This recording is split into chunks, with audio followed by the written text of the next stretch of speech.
అన్నదాత అన్నదాత మీ అన్నదాత చెమటోడ్చి ఆహారాన్నందించే రైతన్న అనునిత్యం నీ కండదండగా నిలిచే నేస్తం ఎవరన్నా అన్నదాత అన్నదాత మీ అన్నదాత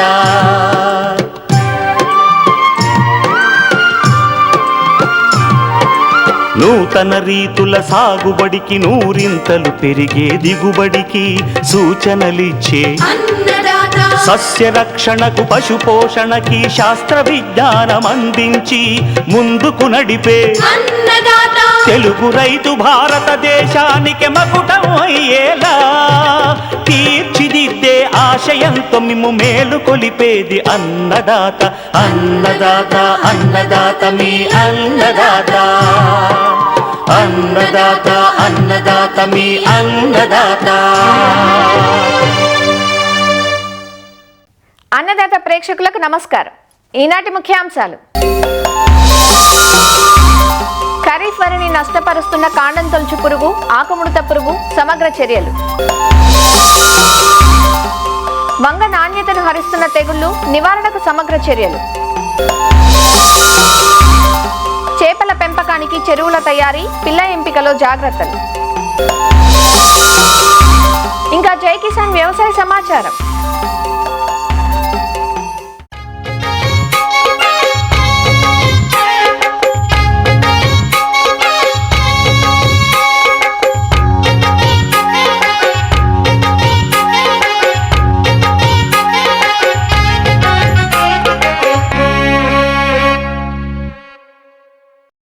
తెలుగు రాష్ట్రాల్లో అధిక విస్తీర్ణంలో సాగయ్యే వరి పంట ప్రస్తుతం దుబ్బు దశ నుంచి ఈనిక దశ వరకు అనేక దశల్లో ఉంది. ఈ పైరును వివిధ ప్రాంతాల్లో రకరకాల చీడపీడలు ఆశించి నష్టపరుస్తున్నాయి. పురుగుల్లో ముఖ్యంగా కాండం తొలుచు పురుగు, ఆకుముడత పురుగుల నష్టం ఎక్కువగా ఉంది. కాండం తొలుచు పురుగు వల్ల మొవ్వు చనిపోవడంతో పాటు కంకి దశలో ఆశిస్తే తెల్ల కంకులు ఏర్పడి దిగుబడి నష్టం వాటిల్లే ప్రమాదం ఉంటుంది. ఆకుముడత వల్ల పైరులో తెల్లచారలు ఏర్పడుతున్నాయి. కాండం తొలుచు పురుగు, ఆకుముడత పురుగుల నివారణకు సమగ్ర సస్యరక్షణ చర్యలు పాటించాలంటూ తెలియజేస్తున్నారు ప్రొఫెసర్ జయశంకర్, తెలంగాణ రాష్ట్ర వ్యవసాయ విశ్వవిద్యాలయం రాజేంద్ర నగర్లోని వరి పరిశోధనా సంస్థ ప్రధాన శాస్త్రవేత్త డాక్టర్ ఎన్ రామ్ గోపాల్ వర్మ. ఈ వానాకాలంలో రాష్ట్రంలో సుమారు 64.2 లక్షల ఎకరాల్లో వరి సాగు చేపట్టడం జరిగింది. కొన్ని ప్రాంతాల్లో ఇప్పటికే ఈనిక దశలో పైర్లు ఉన్నాయి, మరికొన్ని ప్రాంతాల్లో అంకురం నుంచి పొట్ట దశలో ఉన్నాయి. బాగా ఆలస్యమైన ప్రాంతాలు ముఖ్యంగా ఖమ్మము ఇలాంటి చోట్ల ఇప్పుడు కూడా పిలక దశలో పైర్లు ఉన్నాయి.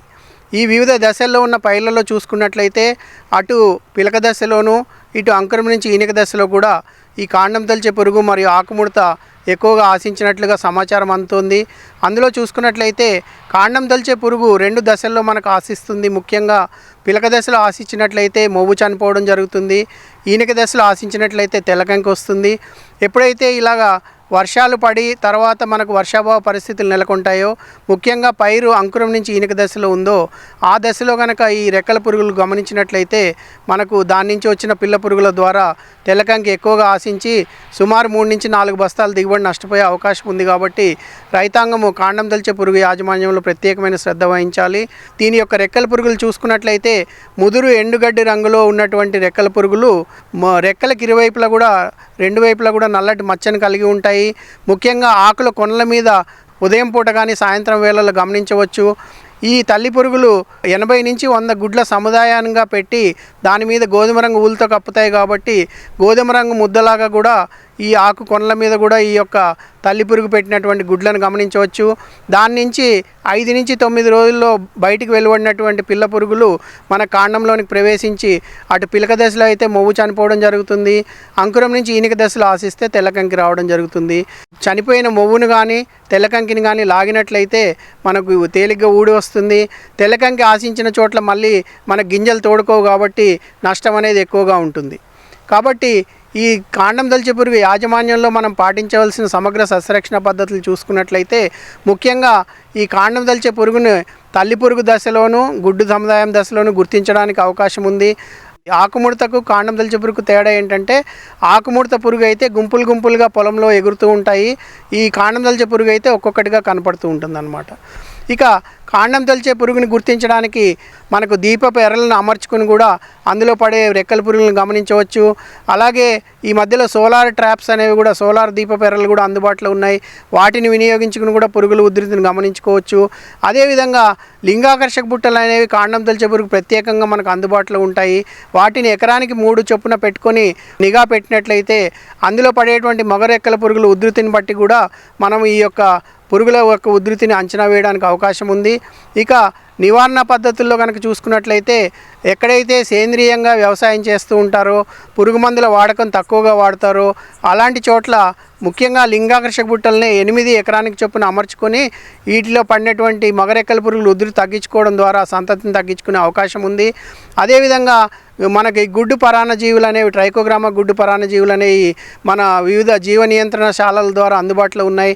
వాటిని తెచ్చుకొని ఎకరానికి 4 కార్డులు చొప్పున మనము దాదాపుగా నాటిన 25 నుంచి 30 రోజుల నుంచి 4 సార్లు ఈ యొక్క పురుగుల యొక్క తల్లి పురుగుల ఉధృతిని గమనిస్తూ కనుక వదులుకున్నట్లయితే వాటి ద్వారా కూడా మనము ఉధృతిని తగ్గించుకునే అవకాశం ఉంది.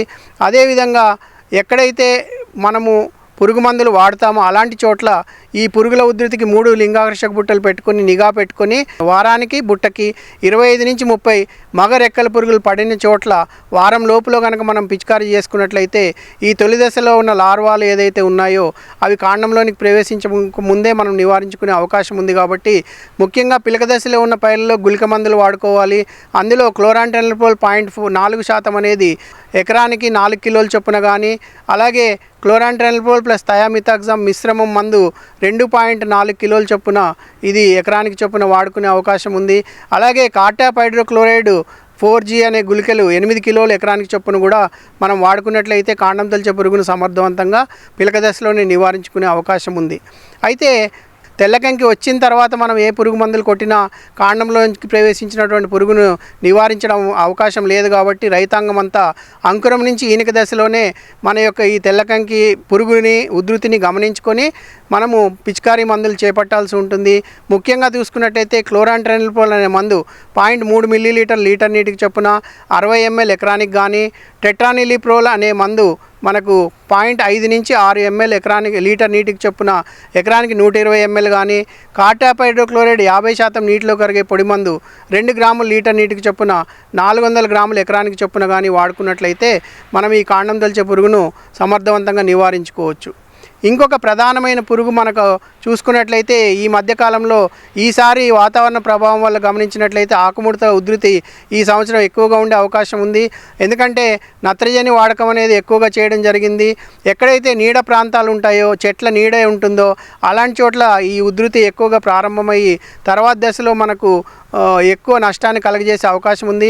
ముఖ్యంగా పిలక దశలో కంటే కూడా పోటాకు దశలో ఆకుముడత ఆశించినట్లయితే నష్టం ఎక్కువగా ఉంటుంది. కాబట్టి ఈ ఈనిక దశలో ఉన్న పైర్లలో గనక దుబ్బుకి 3 ఆకులు గనక ఆకుముడత నష్టాన్ని గమనించి అందులో గనక లార్వాలు బతికున్న లార్వాలు కనపడుతూ ఉంటే తప్పనిసరిగా సస్యరక్షణ చర్యలు చేపట్టాల్సి ఉంటుంది.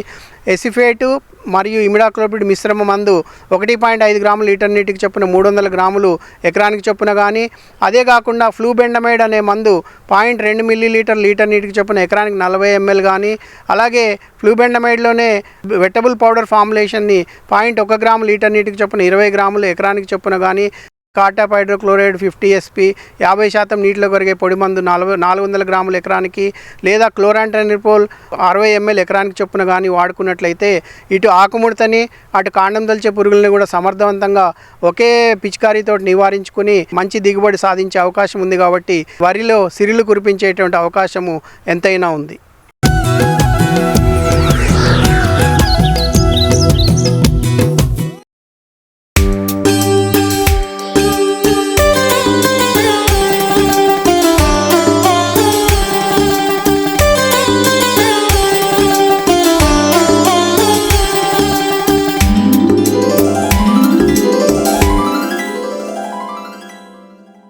రైతుల క్షేత్రాల్లో సంవత్సరం పొడవునా అన్ని దశల్లోనూ కనిపించే కూరగాయ పంట వంగ.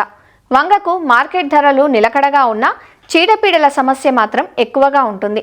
అసలు కాయపుచ్చు పురుగు ఆశించని తోటే ఉండదంటే అతిశయోక్తి కాదు. పురుగులే కాదు, వంగకు తెగుళ్ల బెడద కూడా ఎక్కువగా ఉంటుంది. ముఖ్యంగా నారుకుళ్ళు, కాయకుళ్ళు, బ్యాక్టీరియా ఎండు తెగుళ్ల ఉధృతితో దిగుబడులు, నాణ్యత తగ్గుతున్నాయి. వీటి నివారణకు సాగు ప్రారంభం నుంచే సమగ్ర చర్యలు పాటించాలంటూ వివరాలు తెలియజేస్తున్నారు వైఎస్ఆర్ ఉద్యాన విశ్వవిద్యాలయం పార్వతీపురం ఉద్యాన కళాశాల సహాయ అధ్యాపకురాలు డాక్టర్ ఝాన్సీ రాణి. వంగ తోటలో మనకు ముఖ్యంగా నర్సరీ దశలో అయితే నారుకుళ్ళు తెగులు అనేది ఎక్కువగా నష్టాన్ని కలుగజేస్తుంది. నారు నాటిన ఒక వారం రోజులు లేదంటే 10 రోజుల తర్వాత గమనిస్తూ ఉంటాము. నారుకుళ్ళు తెగులు సోకిన నారు మొత్తం కూడా గుంపులుగా కుళ్ళిపోయి చనిపోతుంది. నారు యొక్క కాండం భాగం చూసుకున్నట్లయితే బాగా తడిగా ఉండి కుళ్ళిపోయి మొత్తం కూడా వేరు కూడా కుళ్ళిపోయి ఉంటుంది. దీనికోసం మనము నీరు ఎక్కువగా నిల్వ ఉండకుండా చూసుకోవాలి. వర్షాకాలంలో ఎక్కువగా ఈ నారుకుళ్ళు తెగుళ్ళు అనేవి గమనిస్తూ ఉంటాము. కాబట్టి మనం నారు నాటే ముందు నర్సరీ బెడ్ను కొంచెం 5 లేదా 10 సెంటీమీటర్ల ఎత్తుకు వేసుకుని నారు నాటుకోవడం వల్ల నీరు నిల్వ అనేది చాలా తక్కువగా ఉంటుంది. కాబట్టి నారుకుళ్ళు తెగులు రాకుండా మనం చూసుకోవచ్చు. దీనితో పాటు విత్తన శుద్ధి చేసుకోవాలి. నారు నాటే ముందు 3 గ్రాముల థైరామ్ లేదంటే 10 గ్రాముల ట్రైకోడర్మా విరిడిని కలిపి విత్తనాలను కలిపి వాటిని నాటుకోవాలి. నాటిన ప్రదేశం చుట్టూ కూడా నీరు నిల్వ ఉండకుండా చూసుకోవాలి. తర్వాత ఆకుమాడు తెగులు మరియు కాయకుళ్ళు తెగులు సోకిన మొక్కల యొక్క ఆకులు పసుపు రంగులో మారిపోతాయి. వీటి మీద గోధుమ రంగు మచ్చలు అనేవి ఏర్పడతాయి. ఆకులు అనేవి రాలిపోతాయి. ఈ విధంగా రాలిపోవడం వల్ల పూత మరియు పిందె అనేది చాలా తక్కువగా వస్తుంది. కాయకుళ్ళు తెగులు సోకిన కాయలను గమనించినట్లయితే కాయలు అనేవి మొదటగా పసుపు రంగులోకి మారుతుంది. మొత్తం కూడా కుళ్ళిపోయి వాటి నుండి చెడు వాసన అనేది వస్తూ ఉంటుంది. ఈ కాయకుళ్ళు తెగుళ్లను మనం నివారించుకోవడం కోసం నారును ఏదైనా రసాయనాలతో శుద్ధి చేసుకుని నారు నాటుకోవాలి. దీనికోసం మనము నారుని ఒక 35 డిగ్రీల వేడి నీటిలో 30 నిమిషాల పాటు ముంచి ఆ తర్వాత నారును నాటుకోవాలి. లేదనుకుంటే 3 గ్రాముల థైరామ్ రసాయనంతో శుద్ధి చేసుకుని నాటుకోవాలి. తర్వాత ఎక్కువగా రైతులు నష్టపోతున్న తెగుళ్ళు అది వైరస్ తెగులు. అన్ని రకాల వయసు ఉన్న మొక్కల్లోనూ వస్తుంది. ఈ తెగుళ్ళు సోకిన మొక్కల యొక్క ఆకులు అనేవి చాలా చిన్నగా మొత్తం గుబురుగా చీపురు కట్టలాగా ఉంటుంది. ఆకుల రంగు కూడా పేలగా లేదా ఆకుపచ్చ రంగులో ఉంటుంది. ఈ తెగుళ్ళు సోకిన మొక్కల యొక్క పిందె మరియు పూత అనేవి రావు. మొక్కలు బాగా గొడ్డుబారిపోయి ఉంటుంది. ఈ తెగుళ్లను ఎక్కువగా లీఫ్ హాపర్ అనే దోమ ద్వారా వ్యాపింపజేస్తుంది. తెగుళ్ళు సోకిన మొక్కలను లక్షణాలను గుర్తించిన వెంటనే తీసివేయాలి. లీఫ్ హాపర్ దోమను నివారించడం కోసం 2 మిల్లీలీటర్ల మిథైల్ డెమటోన్ను లీటర్ నీటికి కలిపి వారం రోజుల వ్యవధిలో పిచికారీ చేసుకోవాలి.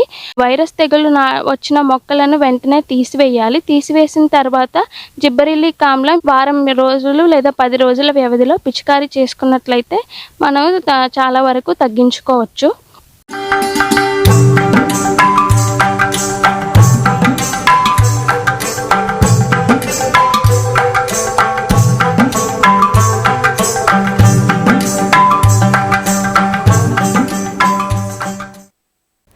కోస్తా ప్రాంత రైతాంగానికి ఆర్థికంగా అండగా నిలుస్తున్న రంగం మత్స్య పరిశ్రమ. చేపల పెంపకం కోసం మనం ఎంపిక చేసుకున్న నేల, ఆ చెరువులోని నీటి నాణ్యత, ప్లాంక్టాన్ వృద్ధి కోసం మనం అందించే రసాయన, సేంద్రియ ఎరువులు, చేప పిల్లల సాంద్రత ఇవన్నీ చేపల పెరుగుదలను, దిగుబడిని నిర్దేశిస్తాయి.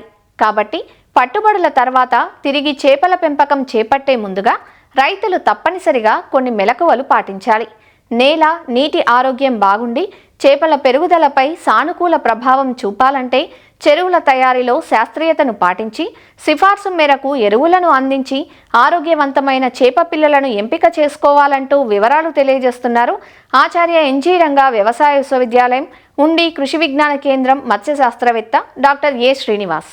ముందుగా చెరువులో పిల్ల వదిలే ముందుగా మనం ఏంటంటే ఈ చేపల చెరువులో తయారు చేసుకోవాలి. చాలామంది ఏం చేస్తుంటారంటే చేపల చెరువులో కొంతవరకు నీరు పెట్టి మనకి అందుబాటులో ఉన్న పిల్లని తీసుకొచ్చి దాన్ని వదిలేసి ఆ తర్వాత దాన్ని నీటిని నింపుకోవడం, తర్వాత మిగతా యజమానులు చేయడం జరుగుతుంది. అయితే ఏంటంటే ఈ చేపల చెరువుల్లో కూడా చెరువు అంతా కూడా పట్టుబడి అయిపోయిన తర్వాత ఈ చెరువు నీటిని అంతా కూడా బయటికి తీసేసిన తర్వాత ఒక్కసారి మన చెరువు అడుగు భాగాన్ని ఎండగట్టడం అనేది మంచిది. ఈ చేపల చెరువులు ఏమవుతుందంటే మనం కంటిన్యూస్గా కల్చర్ చేయడం జరుగుతుంది. కనీసం 2 నుంచి 3 సంవత్సరాలు ఒకసారైనా సరే చేపల చెరువుల నీటిలన్నింటిని కూడా బయటికి తీసేసి ఆ చెరువుని ఎండగట్టడం వల్ల చాలా వరకు ఉపయోగం ఉంటుంది. ఆ విధంగా ఎండగట్టిన తర్వాత చెరువు యొక్క మట్టి నమూనాని తీసుకోవాలి. మనకు చెరువుని అంతా కూడా పరిశీలించి ఇంచుమించు ఆ చెరువులో అడుగు భాగం అంతా ఒకే విధంగా ఉందనుకుంటే కనీసం ఆ చెరువు విస్తీర్ణాన్ని బట్టి 5 నుంచి కానీ 10 చోట్ల నుంచి కానీ మనం ఒక 6 అడుగు వరకు కూడా మట్టిని లోపలికి తీసుకుని ఆ మట్టి అంతటిని కూడా తీసుకొచ్చి నీడలో ఆరబెట్టిన తర్వాత దాన్ని క్వార్టరింగ్ పద్ధతిలో 1/2 కేజీ మట్టి వరకు కూడా వచ్చేటట్లు చేసి దాన్ని మనం అనాలిసిస్కి అనేది పంపించాల్సి ఉంటుంది. మనకి చేపల చెరువులో ఏం చేస్తుంటామంటే మనం ఒకసారి ఎండబెట్టిన తర్వాత దాని మీద ఒక అగ్రికల్చర్ లైమ్ అనేది కొట్టడం జరుగుతుంది. కొంతమంది ఏంటంటే దాని మీద ఈ సేంద్రియ ఎరువులు, పశువుల ఎరువు కానీ కోళ్ళ ఎరువు కానీ వేయడం, ఆ విధంగా రసాయనిక ఎరువులు వేయడం జరుగుతుంది. ఈ ఎరువులు ఎంత వేయాలి అనేది కూడా మట్టి నమూనా పరిశీలన బట్టి ఉంటుందన్నమాట. ప్రధాన పోషకాలు ఏ విధంగా ఉన్నాయి, అదే నైట్రోజన్, ఫాస్ఫరస్, పొటాషు, మిగతా పోషకాలు జింకు, మాలిబ్డెను అండ్ కాపరు ఇటువంటివి కూడా ఎన్ని ఉన్నాయో కూడా తెలుస్తుంది. వీటితో పాటుగా మనం ముఖ్యంగా ఇందులో చూడాల్సిందంటే నేల యొక్క ఉదజన సూచి, అదేవిధంగా ఆర్గానిక్ కార్బన్ తెలుస్తుంది మట్టి విశ్లేషణలో. ఈ pH అనేది మట్టిలో మనకు 6.5 నుంచి 7.5 మధ్య ఉంటే ఆ మట్టి బాగున్నట్టు అన్నమాట. మన చెరువు తయారు చేసుకునేటప్పుడు నీరు పెట్టే ముందు ఏంటంటే మనకి ఇంచుమించు ఒక 100 కేజీలు ఎకరానికి కానీ లైమ్ని కానీ జల్లుకున్నట్లయితే సరిపోతుంది. ఈ సేంద్రియ ఎరువులు ముఖ్యంగా ఏంటంటే ఈ కోళ్ళ ఎరువు వాడుతుంటాం, అలాగే పశువుల ఎరువు వాడుతుంటాం. కాకపోతే ఏంటంటే బాగా మాగిన పశువుల ఎరువు వాడడం అనేది ఉత్తమం. కోళ్ళ ఎరువు వాడడం వల్ల ఈ పెయిన్ సమస్య ఇటువంటి సమస్యలు పెరుగుతున్నాయి కనుక ఈ వర్షాకాలంలో చలికాలంలో తగ్గించడం మంచిది. మట్టి నమూనాను బట్టి ఈ సేంద్రియ కర్బనం అనేది మనకి 1.5% మించి ఉన్నట్లయితే మనం చాలా వరకు తక్కువ సేంద్రియ ఎరువు సరిపోతుంది. ఎప్పుడైతే 2% మించి ఉందో మనం సేంద్రియ ఎరువులు అసలు వాడనవసరమే లేదు. ఈ సేంద్రియ ఎరువు ఇంచుమించు ఎకరానికి 5 టన్నుల వరకు వాడతాం. ఎప్పుడైతే నేల మీద వేసుకున్నట్లప్పుడు ఇంచుమించు ఒక 1000 కేజీల వరకు ఈ సేంద్రియ ఎరువును మనం వేసుకుంటే సరిపోతుంది. వీటితో పాటుగా ఏంటంటే మనకి వెర్మీ కంపోస్ట్ కానీ వాడినట్లయితే చాలా ఉత్తమం. ఈ విధంగా మన సేంద్రియ ఎరువు వాడిన తర్వాత మనకి రసాయన ఎరువు విశ్లేషణ బట్టి, అలాగే మనకి ఏంటంటే సూక్ష్మ పోషకాలు కానీ లోపం ఉన్నట్లయితే ఈ జింక్ అనేదాన్ని ఎక్కువగా వాడుకోవచ్చు. అది ఇంచుమించు 10 నుంచి 20 కేజీలు ఎకరానికి నేల మీద జల్లుకుంటే సరిపోతుంది. ఆ వాడిన తర్వాత మనం ఏం చేయాలంటే మన నీటిని పెట్టుకోవాలి. ఈ నీటిని కూడా మనం కనీసం 5 నుంచి 6 అడుగుల వరకు కూడా పూర్తిగా నీటిని నింపేసుకుని, ఏ నీటిని అయితే డ్రైన్ వాటర్ నుంచి పెడుతున్నా కాల వాటర్ నుంచి పెట్టినా చూసుకొని ఆ వాటర్ని మనం ఒకసారి పరీక్షించుకొని దాన్ని మనం చెరువులోకి తోడుకోవాలి. తోడుకునేటప్పుడు ఒక 60 మెష్ స్క్రీన్ ద్వారా వడగట్టుకుని కానీ మనం పెట్టుకున్నట్లయితే చాలా వరకు మనకి ఫిల్టరింగ్ అనేది అవుతుంది. ఆ విధంగా పెట్టుకున్న తర్వాత నీటి గుణాలు కానీ కూడా ఈ చేపల పెంపదానికి అనుకూల స్థాయిలో ఉన్నాయని నిర్ధారించుకున్న తర్వాత దాంట్లో ఈ చేపల సీడ్ అనేది వేసుకోవడం జరుగుతుంది. చిన్న సైజు స్పాన్ కానీ ఫ్రై కానీ తెచ్చుకొని దాన్ని ఇంచుమించు ఒక 6 నెలలు 8 నెలలు సంవత్సరం వరకు కూడా పెంచి దాని ఫింగర్లింగ్ సైజు వచ్చిన తర్వాత ఒక 50 గ్రాములు వచ్చిన తర్వాత మనం మార్చుకోవడం జరుగుతుంది. లేదు అంటే పూర్తిగా ఈ ఫింగర్లింగ్ సైజుని మన పెద్ద చెరువులు వేసుకోవడం జరుగుతుంది. ఇంకా ముందుకెళ్తే పెంపకాలను బట్టి 0 పాయింట్ అని చెప్పి మనం 100 గ్రాములు 150 గ్రాములు 200 గ్రాములు సైజు కూడా పిల్లల్ని తీసుకొచ్చి వేయడం జరుగుతుంది. ఈ విధంగా చేసినప్పుడు ఆ పిల్లల ముందు మంచి పిల్లను మనం ఎంచుకోవాలి. మనం ఎక్కువగా చేపల చెరువులో పాత పిల్ల అంటుంటాం. ఈ పాత పిల్ల కూడా ఏంటంటే మనకి ఎప్పుడు కూడా 1 సంవత్సరం పైబడి 2 సంవత్సరాల లోపున్న ఈ పాత పిల్లని కానీ తీసుకున్నట్లయితే మన చెరువులో చాలా వరకు మన గ్రోత్ అనేది బాగుంటుంది. వాటికి ఏమైనా సరే బాహ్య పరాన్నజీవులు ఉన్నాయా దాన్ని చూసుకొని పెయిన్ కానీ ఇవి కానీ ఉన్నట్లయితే వాటిని ముందుగా మనం ఆ పిల్లని రిజెక్ట్ చేయడం, లేదంటే వాటిని తీసుకొచ్చి ముందే దాన్ని అక్కడ ఆ చెరువులో ట్రీట్మెంట్ ఇచ్చిన తర్వాత వాటిని తీసుకొచ్చి మన చెరువులో వేసుకోవడం జరగాలి. తర్వాత ఏంటంటే మనకి ఎప్పుడైతే ఈ పిల్లని తీసుకొచ్చి మన చెరువులో వేసే ముందు ఒక డిప్ ట్రీట్మెంట్ ఫార్మలిన్లో కానీ లేదంటే పొటాషియం పెర్మాంగనేట్లో కానీ 1 ml 10 లీటర్ల నీళ్ళలో కానీ వేసుకుని ఒక అర నిమిషం ముంచి దాన్ని తీసి మన చెరువులో వేసుకున్నట్లయితే ఆటోమేటిక్గా మనకి దానికి ఏవైనా సరే బ్యాక్టీరియా కానీ లేదా బాహ్య పరాన్నజీవులు ఉన్నట్లయితే వాటన్నీ కూడా నిరోధించబడి మన చెరువులో వృద్ధి చెందకుండా ఉంటాయి. ఈ చేపల్లో మనకి ఎక్కువగా ఏంటంటే మనకి ఈ మధ్యకాలంలో మనకి బ్యాక్టీరియా వ్యాధి రెడ్ డిసీజ్ అని, అదేవిధంగా తాటాకు తెగులు ఎక్కువగా రావడం జరుగుతుంది. ఇవి కూడా ఏంటంటే మనకి ఎక్కువైతే నాసిరకం పిల్లని తీసుకొచ్చామో అటువంటి దాంట్లో మనకి ఎక్కువగా గమనించడం జరిగింది. అందుకేంటంటే చేప పిల్ల దశలోనే వ్యాధులు లేవు, పిల్ల అంతా కూడా మంచి పటిష్టంగా ఉంది. అదేవిధంగా పిల్ల యొక్క ఆ బ్రోడర్స్ అదే నేచురల్ కలెక్షన్ నుంచి వచ్చి కానీ తయారు చేసి ఉన్నాయి అనుకుంటే అటువంటి పిల్లలు మనకి ఎక్కువగా దిగుబడి ఇవ్వడం జరుగుతుంది. అదేవిధంగా ఈ మేత యాజమాన్యాన్ని మనం సక్రమంగా పాటించడం వల్ల మన ఖర్చు కూడా తగ్గించుకొని అధిక దిగుబడి అనేది సాధించవచ్చు.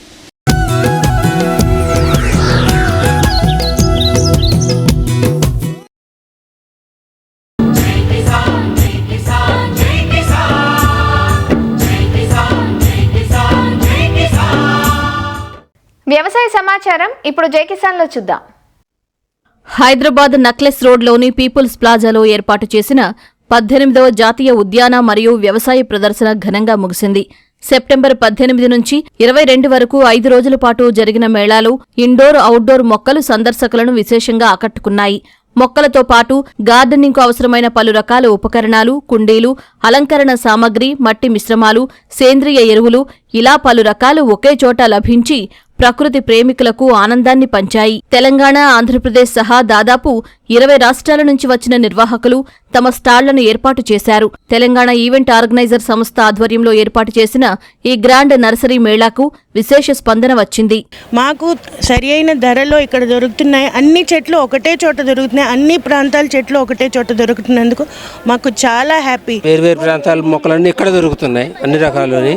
ప్లస్ నేను మియాజాకి మొక్క తీసుకున్నాను. ఇది జపాన్లో దొరుకుతుంది, చాలా అరుదైన మొక్క.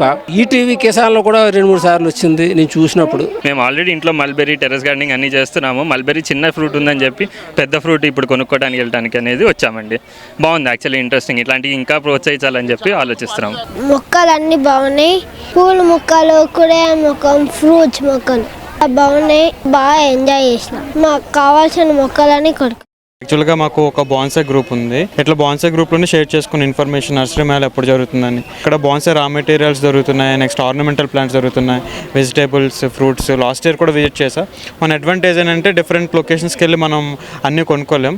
సో ఇట్లాంటి నర్సరీ మేళాస్కి విజిట్ చేస్తుంటే మనం ఏం కావాలో కొనుక్కోవచ్చు. And not only that, like different people meet అవుతుంటాం, ఫ్రెండ్స్ మీట్ అవుతుంటాం. మా ఫ్రెండ్స్ గ్రూప్లో సరదాగా మీట్ అవుతాము. బాన్సే గ్రూప్ కాబట్టి ఇక్కడ బాన్సే మొక్కలు ఉంటే చూద్దామని చెప్పేసి వచ్చినాము. ఇక్కడ మొక్కలు కూడా చాలా బాగున్నాయి, మాకు నచ్చినాయి. అన్నీ కూడా కొన్ని మొక్కలు తీసుకున్నాం మేము కూడా. నేను ఇండోర్ ప్లాంట్స్ చూశాను, డెజర్ట్ ప్లాంట్స్ చూశాను, అండ్ ప్లాంటేషన్ ప్లాంట్స్ చూశాను, ఫ్రూట్ టైప్స్ ఆఫ్ ప్లాంట్స్ కానీ చూశాను. ఒక్క దగ్గరే మనకి అన్ని టైప్స్ ఆఫ్ ప్లాంట్స్ ఉండే దగ్గరికి మనం చూసుకోవచ్చు.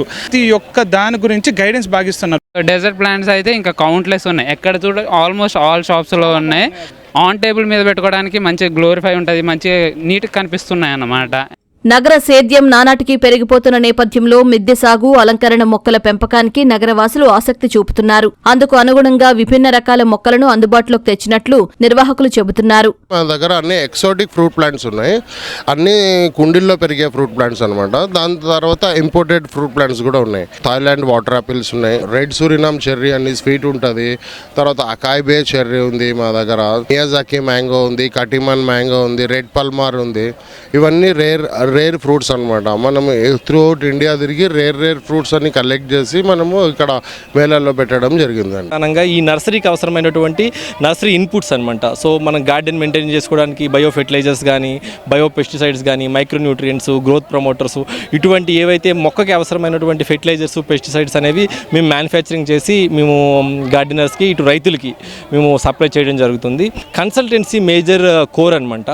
ఎవరైనా ఫార్మర్ కానీ, గార్డెనర్ కానీ వాళ్ళు ఫేస్ చేస్తున్నటువంటి ప్రాబ్లం, అది గార్డెన్ వాళ్ళ క్రాప్స్లో వచ్చే ప్రాబ్లమ్ని మాకు త్రూ ఫోటో ద్వారా మాకు పంపించినట్లయితే మాకు డెడికేటెడ్ చీఫ్ సైంటిస్టులు అలాగే జూనియర్ సైంటిస్టుల టీం ఉంది. దాన్ని అనాలిసిస్ చేసి ఎటువంటి మెడిసిన్ దానికి సూటబుల్ అవుతుంది, ఎంత డోసేజ్ దానికి మనం ఇవ్వాలి అన్న దాని మీద మన కంపెనీ వర్కౌట్ చేయడం జరుగుతుందన్నమాట. వాతావరణ కాలుష్యం పెరిగిపోతూ నగర జీవనం నరకంగా మారుతున్న పరిస్థితుల్లో ప్రకృతిని కాపాడేలా నగర సేద్యం, మిద్దె తోటల పెంపకం విస్తరిస్తూ వస్తోంది. ఈ నేపథ్యంలో ఇలాంటి మేళాల ఏర్పాటు మొక్కల పెంపకందారులకు ఎంతో ఉపయోగపడుతుందంటూ సందర్శకులు తమ అభిప్రాయం వ్యక్తం చేస్తున్నారు. మరిన్ని విభిన్న అంశాలతో రేపటి అన్నదాతలో మళ్ళీ కలుసుకుందాం. నమస్కారం. అన్నదాతలు తమ సందేహాలు, సమస్యలను 1800-425-4085 టోల్ ఫ్రీ నెంబర్లో ఉదయం 10 గంటల నుంచి 11 గంటల మధ్య పని దినాలలో సంప్రదించగలరు. ఈ కార్యక్రమాన్ని యూట్యూబ్లో www.youtube.com/annadaata ETV లింక్ ద్వారా వీక్షించవచ్చు.